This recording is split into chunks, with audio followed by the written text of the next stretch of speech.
Hello everyone. In the previous lecture we studied some basics of immunology.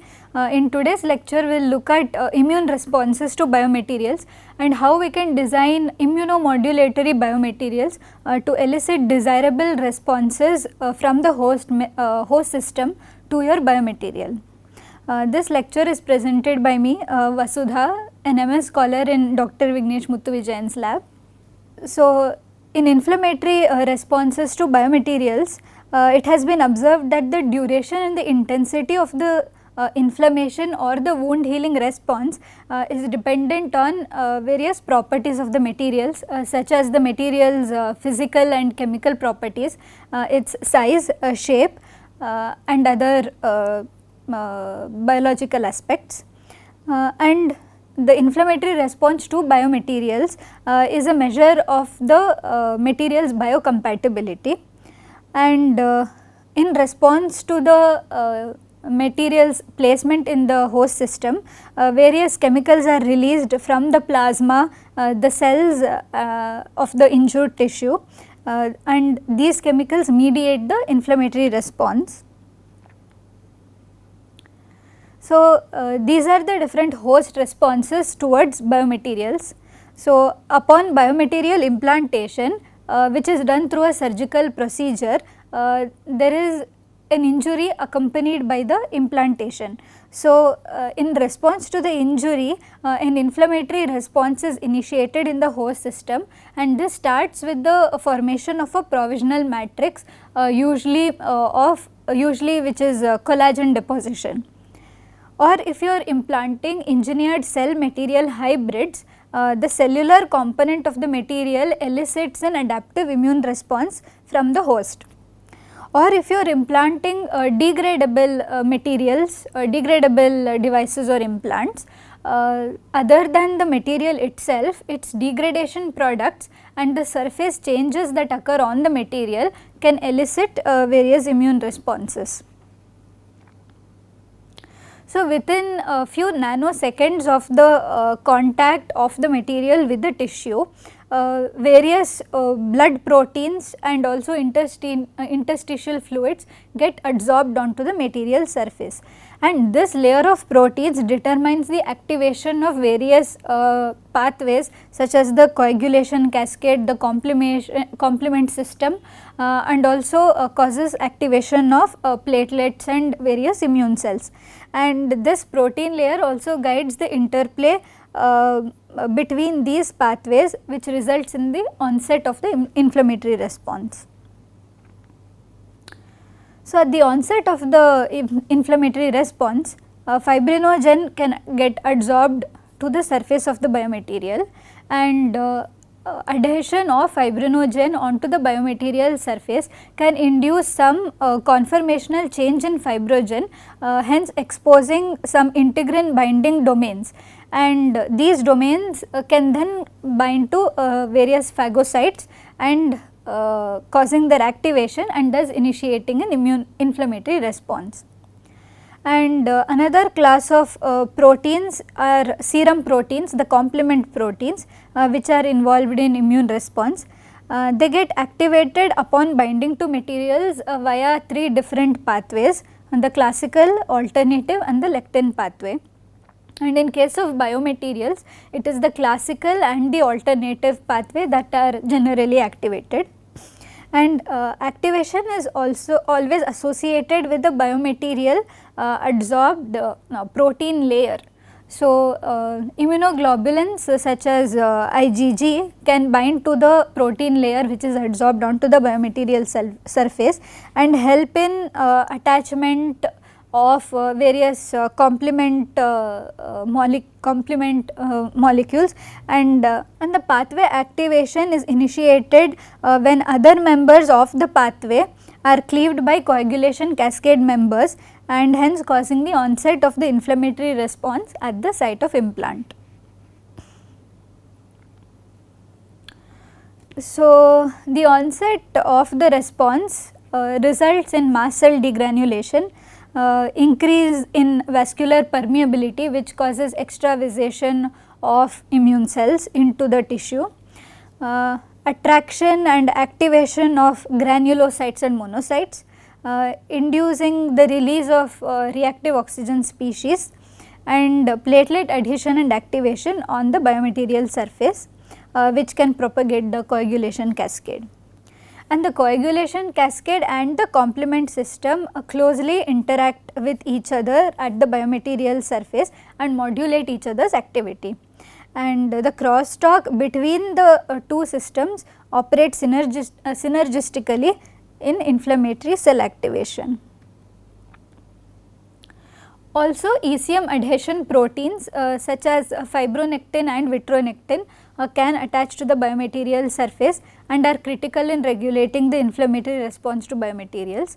And these proteins can also promote the fusion of macrophages to form something called foreign body giant cells, FBGCs, which we will look at later. So, these ECM adhesion proteins can help in the fusion of macrophages to form FBGCs on the biomaterial surface. So, basically cell adhesion and activation at the biomaterial surface occurs via the interaction of adhesion receptors on the leukocytes, which are usually integrins, and the adsorbed proteins which are present on the biomaterial surface. And the ligands for the integrins which are present on the leukocytes on the biomaterial surface, the ligands for the integrins can be fibrinogen, factor 10, or the ECM components such as fibronectin and vitronectin. And the interaction between the integrins and their ligands can induce phagocytosis, degranulation, release of reactive oxygen species and cytokines, and all these events play an important role in the inflammatory response to biomaterials. So, in this image you can see that there is a in this image you can see the protein layer.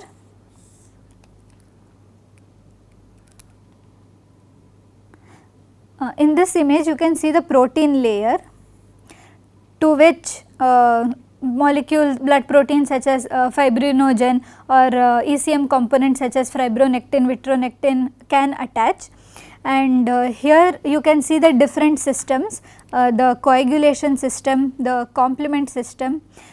So, here the injured tissue is releasing tissue factor 1 Willebrand factor, which can cause platelet activation. Also, upon attachment to the biomaterial surface, factors such as factor 7 can undergo auto activation, causing the release of thrombin. The release of thrombin can further cause platelet activation. This can cause clot formation, and platelet activation, as you can see, can also cause polymorphonuclear leukocyte and monocyte priming. And in the complement system, here you can see that cleaved components of complement system such as C3b can directly attach to the biomaterial surface, or components such as C1q, they bind to the IgG molecules, immunoglobulins, which can be attached to the biomaterial surface.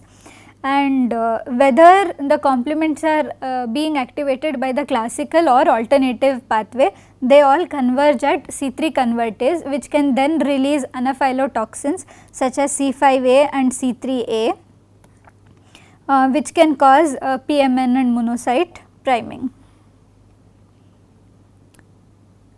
So, now we will look at different danger signals and pattern recognition receptors which are involved in causing the inflammatory response to occur. Alarmins are endogenous equivalents of pathogen associated molecular patterns. Examples of some of them are heat shock proteins, ATP, uric acid, and alarmins are released by cells which are dying in a non-programmed way, such as in necrosis, as opposed to programmed cell death, which is apoptosis. So, these alarmins can be recognized by macrophages and dendritic cells which have pattern recognition receptors on them. So, examples of such receptors include scavenger receptors, toll-like receptors, and C-type lectins. So, when there is a damage at the implant site, alarmins are released, and the release of alarmins can trigger danger signals, or the damage at the implant site can cause release of various proteolytic enzymes which can again trigger danger signals. The release of proteolytic enzymes can trigger generation of extracellular danger signals such as cleaved ECM components such as collagen peptides or fibronectin, and also causes release of fibrinogen. So, here you can see that upon injury to the tissue due to the caused by implantation, there is a release of alarmins and leakage of proteolytic enzymes. So, the release of alarmins is causing these alarmins are being recognized by the pattern recognition receptors. So, these alarmins are being recognized by the pattern recognition receptors which are present on the polymorphonuclear leukocytes, causing their activation, and the leakage of proteolytic enzymes also causes the generation of alarmins which can be fibrinogen or cleaved ECM components, and these cleaved ECM components can also get adsorbed onto the protein layer on the biomaterial, which can cause further immune reactions. Also, as we saw previously, other than dendritic cells and macrophages, polymorphonuclear leukocytes can engage with the protein coated biomaterial surface, and they can trigger phagocytic response and degranulation. These are what we define as granular leukocytes. So, here you can see that when there is a damage at the implant site, chemoattractants are released by host cells such as activated platelets or endothelial cells, and this causes recruitment of polymorphonuclear leukocytes, and the PRRs, that is the pattern recognition receptors present on the PMNs, will interact with the integrins present on the cells, and this causes phagocytic response and degranulation. PMNs can secrete various proteolytic enzymes and reactive oxygen species, and these are highly destructive agents and can corrode material surfaces, and this has been seen in the case of polyurethane, and they can also damage the surrounding tissue, hence prolonging the inflammatory response. They also cause metabolic exhaustion and depletion of the granulocytes' oxidative resources. Due to the continuous release of ROS, the microbial killing capacity of PMNs gets reduced, hence making the biomaterials more susceptible to infections.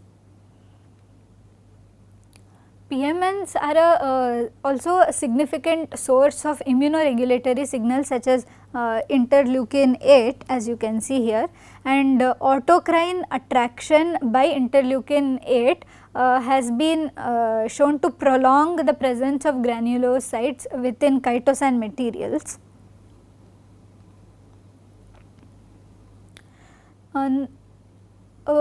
As we know, chronic inflammation is the persistent inflammation present at the implant site. So, at the site of implantation, monocytes will arrive, and these monocytes will differentiate into tissue macrophages, and these macrophages will foster invasion of additional inflammatory cells. And now we will look at the dual role of macrophages, which can act as inflammatory mediators and also wound healing regulators in foreign body reaction. And macrophages have been found to be critical in wound healing and tissue regeneration. The role of macrophages in wound healing include phagocytosis of the wound debris, release of various enzymes important for tissue reorganization, and release of cytokines and growth factors to induce fibroblast migration and proliferation. So, different functions are promoted by different macrophage subsets. Based on the macrophage functions involved in maintaining homeostasis, they are classified as classically activated macrophages, regulatory macrophages and wound healing macrophages. Different macrophage populations are generated in response to different types of stimuli, which can be endogenous stimuli released by damaged cells, or stimuli from innate immune cells following injury, or adaptive immune signals produced by antigen specific immune cells. So, here you can see the different subsets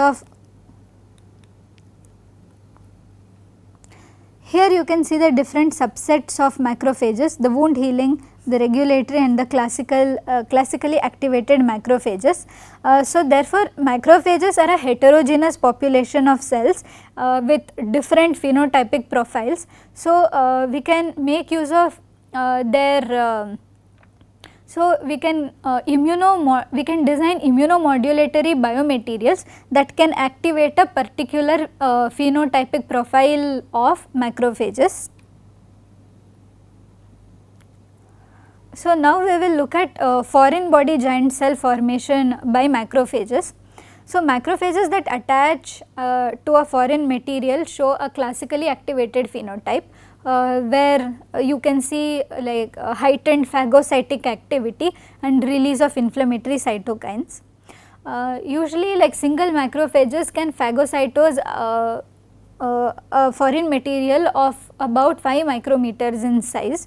So, if the particle size is larger than that, then the macrophages attempt to coalesce to form FBGCs, that is the foreign body giant cells. And as you can also see in the figure, interleukin 4 and interleukin 13 help in the fusion of macrophages to form FBGCs, and properties of the biomaterial surface are important for FBGC formation. And the proteins, the protein layer which is adsorbed on the biomaterial surface causes the fusion of macrophages to FBGCs. So, if the FBGCs do not succeed in phagocytosing the foreign material, they remain at the biomaterial tissue interface. So, and then over time they display reduced phagocytic activity and enhanced degradative capacity, and in an attempt to resorb the material which it was not able to phagocytose, the FBGCs will secrete proton, enzymes and reactive oxygen species. Okay. Another class of enzymes are matrix metalloproteinases. They are macrophage derived proteolytic enzymes. So, they can be collagenases or gelatinases. MMP8, MMP13 here are collagenases, MMP2, MMP9 are gelatinases. MMP9 is a key enzyme involved in has been shown to be involved in degradation of collagen implants with combined action of other gelatinases and collagenases, and increased levels of MMP9 is indicative of inflammation and poor wound healing. So, here we are looking at the fusion induced macrophage phenotype switch. So, upon fusion of macrophage to form FBGCs, it undergoes a change from the classical to alternative activation state, and here as we saw before, interleukin 4 and interleukin 13 help in the fusion, they induce the fusion of macrophages. And after biomaterial recognition, the macrophage releases various cytokines such as these are the various cytokines that are released, and this causes the phenotypic switch.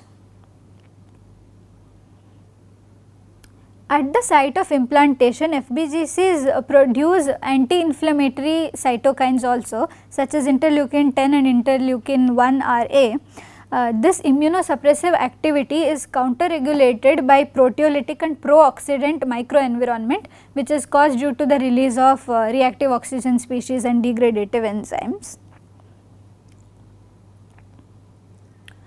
So, the formation of the FBGCs, the foreign body giant cell, releases pro-fibrotic factors such as transforming growth factor beta and platelet derived growth factor in response to interleukin 4, and this causes the activation of fibroblasts, and activation of fibroblasts causes excessive collagen deposition causing fibrosis.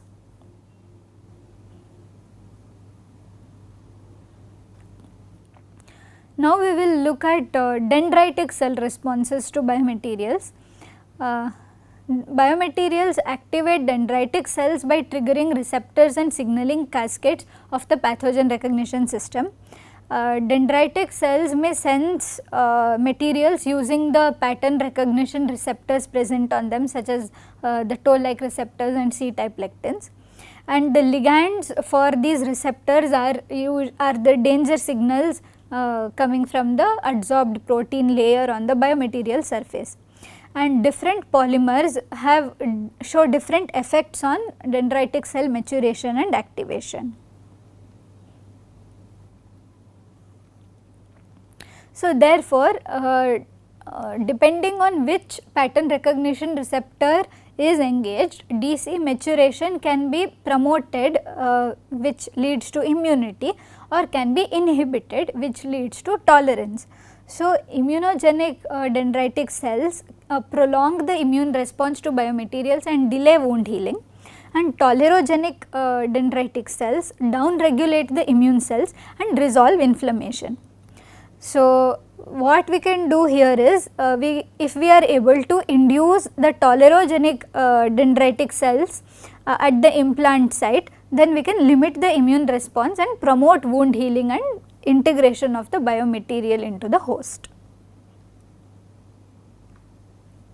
So, now we look at T lymphocytes and their responses to biomaterials. T lymphocytes adhere to synthetic biomaterials in vitro, it has been shown, and they promote macrophage adhesion and fusion via paracrine effects. During the initial response to biomaterials, the lymphocytes and the macrophages, they release various inflammatory mediators such as various cytokines and chemokines. The release of interleukin 1 beta and tumor necrotic factor alpha decline over time, and they release tissue inhibitor of MMPs, that is TIMP1 and TIMP2, which are mediators for ECM remodeling and wound healing. So, the question here is, synthetic biomaterials do not serve as an antigen. So, how does T cell activation occur during foreign body reaction? So, it has been suggested that synthetic biomaterials may present functional groups on their surfaces that can act as mitogens. Mitogens are lectins that can trigger lymphocytes by cross-linking of glycoproteins on the lymphocyte surface. So, what are the implications? So, a key for long term survival and function of biomaterials is to reduce the detrimental immune response to biomaterials. So, how do we avoid or control such responses? So, this for that a start would be to understand the complex reactions that occur between the host and the material, and so that we can design immunomodulating materials which can elicit desirable responses from the host system.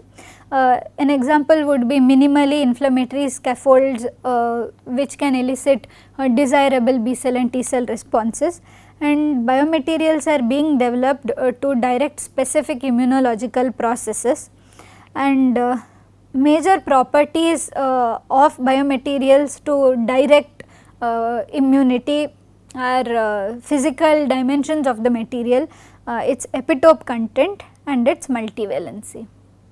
Thank you.